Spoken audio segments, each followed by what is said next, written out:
Hey, so I realize I'm probably gonna stay up a little late tonight. So instead of just playing games, I'm going to tell you some Warhammer stories. So, a long time ago, in a far part of the galaxy, there lived this cancer filled race that lived at most to their 50s. And that wasn't due to them not trying, them not doing anything. No, it is purely to do with their son. Now, the sun that they were, or the star that they were around, was very irradiated, extremely so. And because of how irradiated it was, they had the cancer. But then they came across this species called the Old Ones. And they reached out to the Old Ones and they said, please, help us. Give us immortality. Or at the bare minimum, cure our cancer. And they were told no. They were told essentially, buzz off, get out. So, the Necrons, they, at the time they were called Necrons here, did not take this sitting down. They immediately declared war, foolishly, on these heathens of, they look like fat nematodes. Just a fat frog thing, I guess. But, unfortunately, the Old Ones were extremely strong. So, they ended up getting absolutely stomped. They were stomped back, put in their place, essentially. And the Necron tier were destroyed by this. And then one day they came across the Star Gods. And these Star Gods they named the Catan. And these Catan, they were given bodies. In exchange, they would be able to talk to Necron tier. And this first Catan talked to the king of the Necrons and said, I can make your people immortal.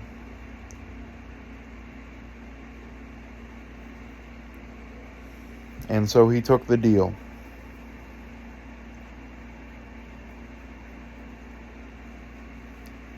And they built these giant furnaces that everyone went into. Like, there was people literally dying from cancer, crawling into these furnaces to become immortal. And whenever the nobles went through, they felt something was off, but ignored it, as it had just happened, so they figured the feeling would go away. But not long after all of the Necron tier had transformed into what are now known as the Necrons,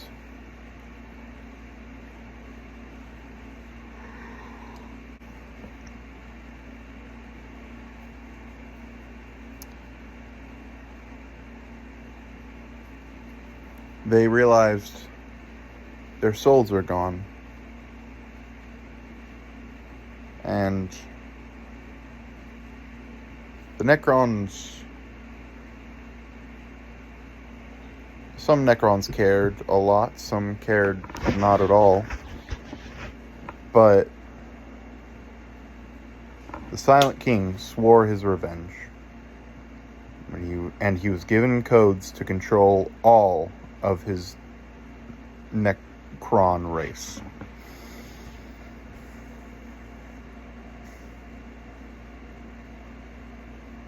And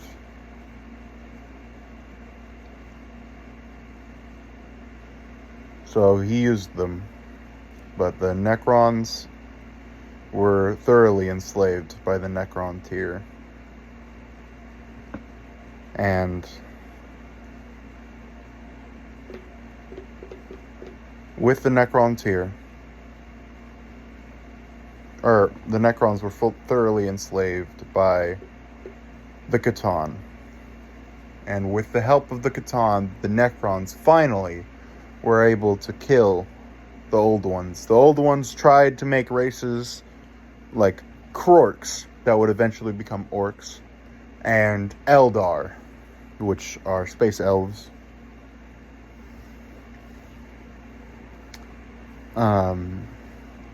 But it didn't matter. It was too little, too late. And the war in heaven had finished, killing untold amount of lives.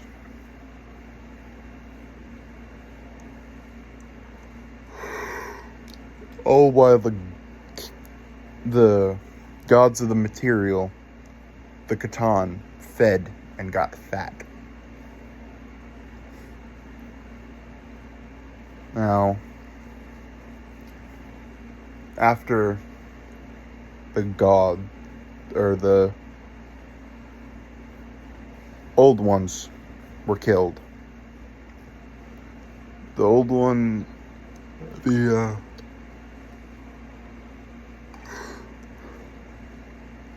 Necrons were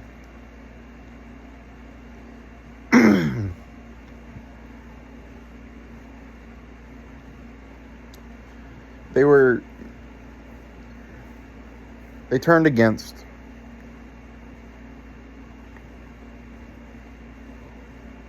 the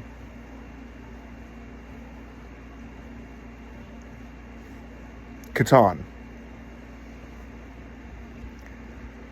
and shattered all but one of them and used them as energy. The one they didn't shatter was the only one that they killed. Full on killed. And for killing it, that Catan cursed the Necrons with a flare virus that would make them constantly want to have flesh on their body, and they don't have any flesh and can't grow any, so they're gonna take yours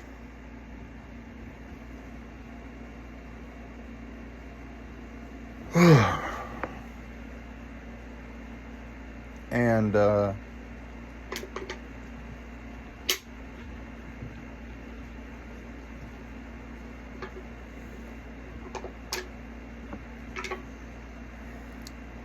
after the revolt and the successful shattering and containment of the Catan, the Catan were set up to be batteries. And the Silent King, which is the king of the Necrons that made the deal, looked out to his people and then to the rest of the galaxy, seeing that while the Old Ones were taken care of, one of the races, the Eldar, would be too troublesome to kill. He could do it, in theory, But he knew that if he just put everyone to sleep, it would be a lot easier. Because he could tell from how the Eldar acted that the Eldar would, sooner or later,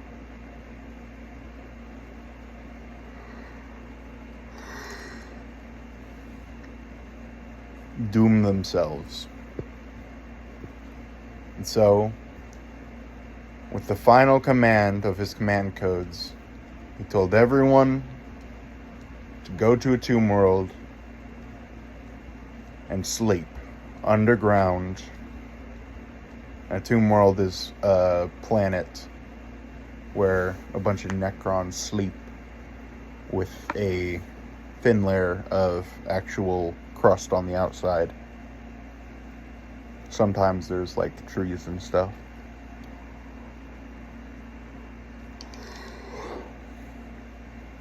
He put them to sleep for 65 million years.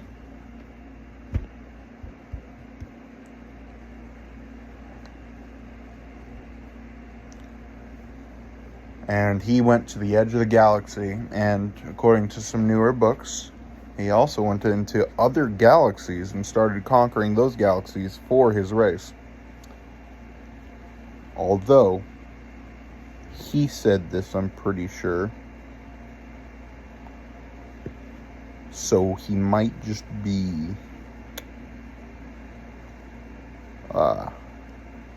bragging or lying, and or bare minimum he was exaggerating. But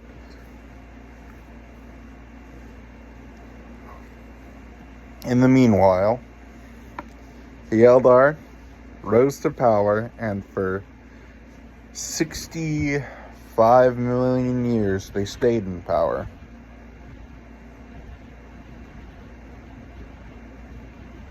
But a little bit before that timer went off for the Necrons, just a few thousand years before,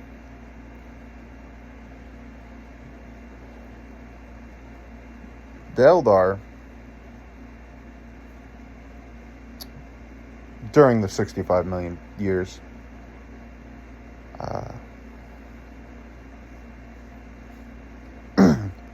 became more and more corrupt as a society. And if you did not like how tame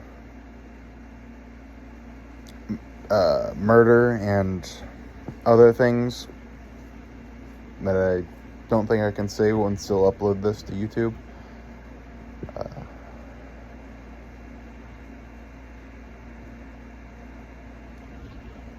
you would go to the Webway, which is how they got around, where you would find the city of Kamara, which was like a pirate city. And a lot of Eldar were starting to get visions of something bad happening. They brushed it off. And they met a new race that was almost to their level, they would say. Almost. And those people were called humans, but the Eldar referred to them, not yet, but would refer to them later on as Monkai.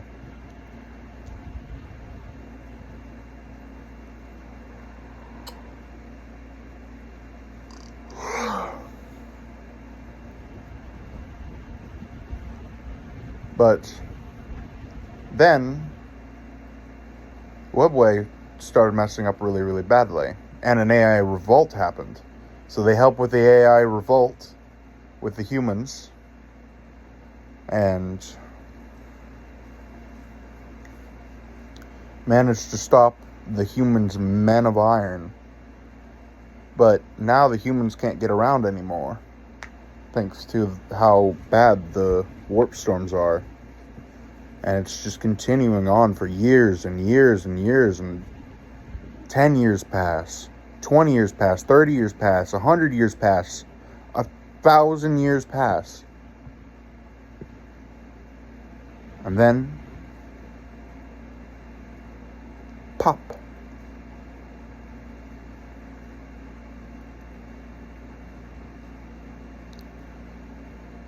a giant rift into the warp itself, which is essentially hell at this point, opens up in the middle of the Milky Way galaxy.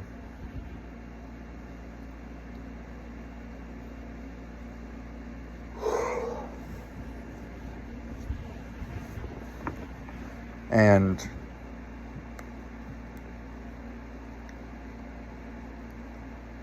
it's too much.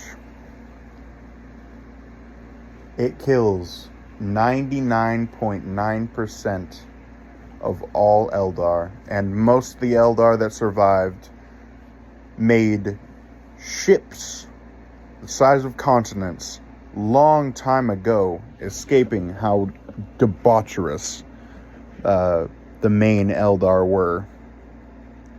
And those in the Webway were the only ones who survived. Now, the Eldar found out that if they die, they instantly go to Slaanesh, this new chaos god they've birthed with their debauchery.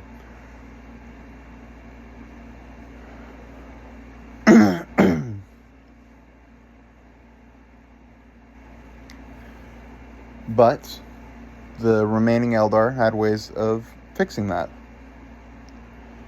The ones who wanted to go ride on dinosaurs, they ignored it. Because why would I care? I'm already living as primitive. I'm already riding dinosaurs and spears. So what if I don't respawn anymore? I'm just going to keep on living my life. That's how they viewed it. Craftworld Eldar, they found something called Soulstone. We'll call it a Soulstone. So that if they ever die, their soul goes into these Soulstones, and their souls don't go to Slaanesh, who will torture them. And then in Kamara, in the Webway, Kamara decided, or Kamara didn't really get hit, but it kind of did. Slaanesh doesn't have them fully in their grip, but each and every single one of the Eldar in Kamara have a little pinky grabbed by Slaanesh. Not literally, but figuratively. And they can feel their soul slowly being sucked away. Like, if you ever seen one of those videos where you just, they put, tape around a balloon, and then they just pop a hole in it, and then it just slowly drains out of the balloon, water balloon. It's like that. But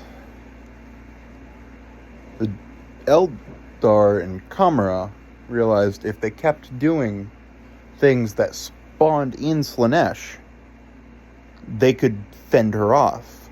They could put more water into that water balloon that was being flown away, or slowly drained out.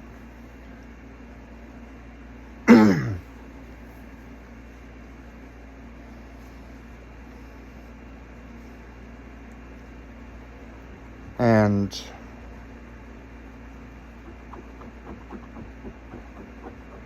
so they did that. They kept being debaucherous. Taught their children who didn't really like it to learn to like being debaucherous, because that was the only way for them to live. The only way for them to survive at this point.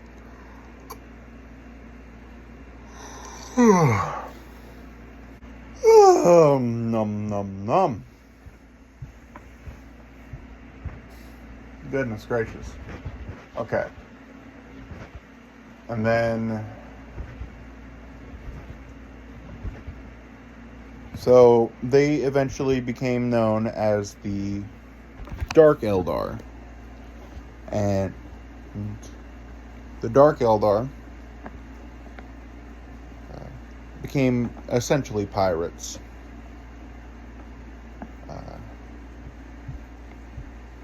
The Eldar kind of act like priests in a way. Not priests. But they took up customs to where they can't. The Craft World Eldar took up customs to protect themselves from going too deep into one thing, to stop the Eldar from turning to Slaanesh. And I just got 2 stories done with 1 stone. Wahoo. Heck yes. Let's go. Good night, sweetheart.